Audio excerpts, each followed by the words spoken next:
हम करेंगे question number 2। इसमें वो कह रहा है ABCD एक रेक्टेंगल है, ABCD एक रेक्टेंगल बनाएंगे।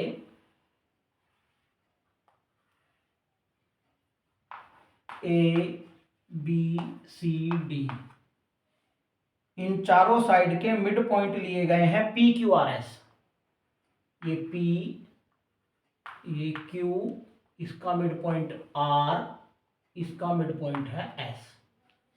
इन चारों पॉइंट को मिलाया गया है PQ, QR, SR और SP।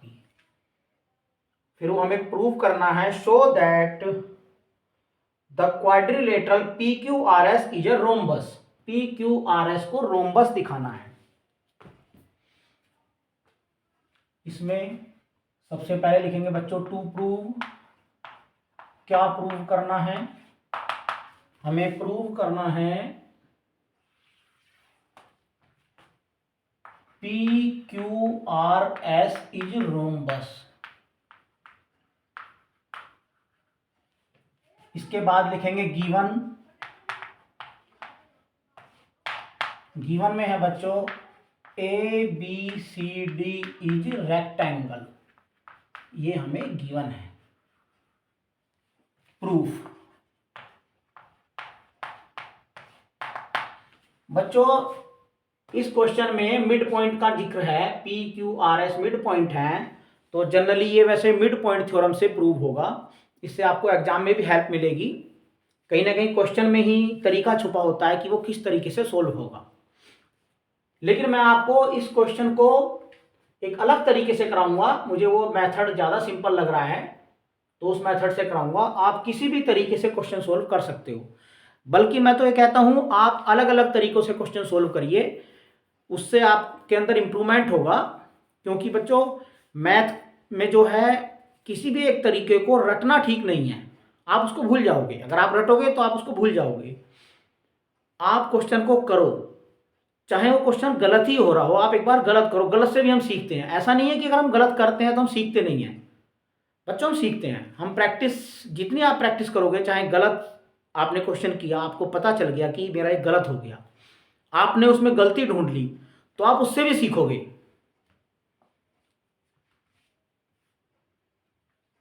हाँ, अब इसमें देखिए जरा इन ट्राइंगल पे ध्यान दीजिए। In triangle SDR and triangle QCR। In triangle SDR and triangle QCR। अब क्योंकि बच्चों ये मिड पॉइंट है, तो ये साइड इसके इक्वल है, DA साइड CD के इक्वल है, और SQ दोनों मिड पॉइंट हैं, तो ये साइड DS जो है CQ के इक्वल होगी।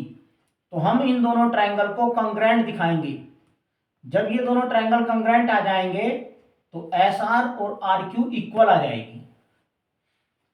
तो लिखो इस ट्राइंगल की DR और इस ट्राइंगल की CR इक्वल है, तो DR equal to CR। Bracket में लिख देंगे R इज मिड पॉइंट।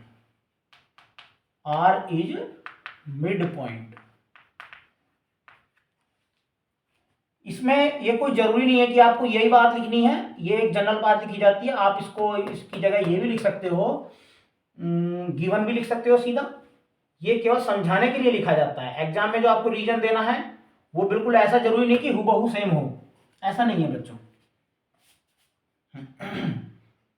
और इस वाले ट्रायंगल की DS इसकी CQ के बराबर होगी। DS equal to CQ। इसमें रीजन क्या लिखेंगे? क्योंकि हाफ ऑफ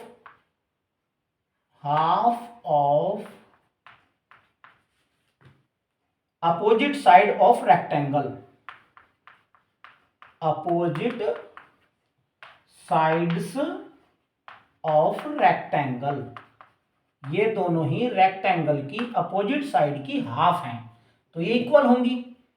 और बच्चों एक ये वाला एंगल और ये वाला एंगल इक्वल है, 90 डिग्री है, तो लिख दो angle S D R equal to angle Q C R, Q C R each 90 degree. अब तीन पार्ट इक्वल आ गए, तो ये दोनों ट्रायंगल कॉन्ग्रुएंट बन गए। Triangle S D R congruent triangle Q C R by कौन सा रूल लगा बच्चों इसमें, दो साइड आई और एक एंगल आया बीच का, बाई एस ए एस, ये रूल इसमें लग गया। कुछ बच्चों में कंफ्यूजन होता है, वो मैं आपको बताऊं। कुछ बच्चे सोच रहे होंगे कि यहाँ एक 90 डिग्री का एंगल आ रहा है, तो यहाँ पे आरएचएस रूल क्यों नहीं लग रहा, राइट एंगल ट्रायंगल है ये, तो यहाँ आरएचएस रूल क्यों नहीं लग रहा। बच्चों आरएचएस रूल तब लगता है जब उसमें एक राइट एंगल इक्वल हो, एक हाइपोटेनियस इक्वल दिया गया हो और एक साइड हो, तो यहाँ पे हाइपोटेनियस गिवन नहीं है। आरएचएस तब लगता जब यहाँ हाइपोटेनियस गिवन होता। क्लियर हो गई होगी बात, मुझे उम्मीद है आपको।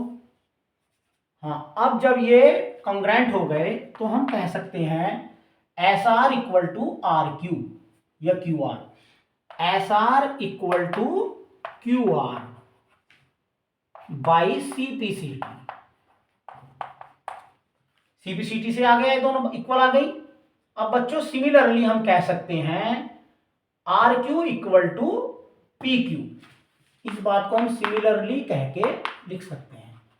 Similarly R Q equal to किसके होगी, पी क्यू के, इक्वल टू किसके बन जाएगी, पी एस के। ये तीनों भी इक्वल आ गई, ये क्यू आर के इक्वल आ गई थी। So P Q R S will be rhombus. इस तरीके से सॉल्व करना ये थोड़ा सा ज्यादा आसान है। मिड पॉइंट थ्योरम अगर लगाएंगे तो उससे थोड़ा टफ पड़ेगा, इससे आसान है। ओके बच्चों।